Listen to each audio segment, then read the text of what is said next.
In today's video, I'm going to teach you how to check community violations of a Facebook page. If you manage a Facebook page, it's important to know whether any of your content has triggered community standards enforcement. This quick check helps you understand if the page has restrictions, reduced distribution, or other penalties that could affect reach and engagement. Before we start, make sure you're signed in with an account that has a role on the page, such as admin or editor. First, log into Facebook, use your usual credentials, and once you're in, confirm you're on the correct profile that manages the page. If you use Facebook with multiple profiles or pages, it's easy to be in the wrong one, so take a second to verify you're signed in as the profile that has access to the page you want to review. Next, open the Facebook page you manage. You can get to it from your left navigation, your shortcuts, or by searching the page's name in the search bar. Once the page loads, you should see the page's cover, tabs, and management tools. If Facebook uses the new pages experience for your page, it may switch you into the page profile automatically, which is expected. Now click Professional Dashboard. You'll usually find this in the page's left-hand menu. The Professional Dashboard is your hub for page insights and management tools.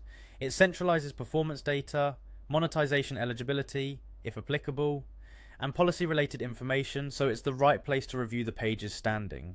Inside the professional dashboard, look toward the top right corner and click Page Status. This is where Facebook summarizes any community standards violations, strikes, content removals, or restrictions tied to the page. You'll see whether the page is in good standing, if there are recent issues and how those issues might limit distribution or features. If something is listed, review the descriptions carefully to understand what policy was involved and when it happened. Some entries may show how long a restriction lasts, or whether it affects the entire page or specific features like advertising or recommendations. If you don't see Professional Dashboard or the Page Status option, it may be due to your page role or interface variations. Make sure you have sufficient access and that you're viewing the page in its management view.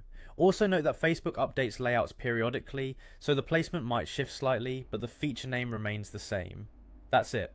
By logging in, opening your page, going to the professional dashboard and selecting page status, you can quickly confirm whether your page has any community violations and understand what they mean for your reach and features. Regularly checking this area helps you stay compliant and proactive.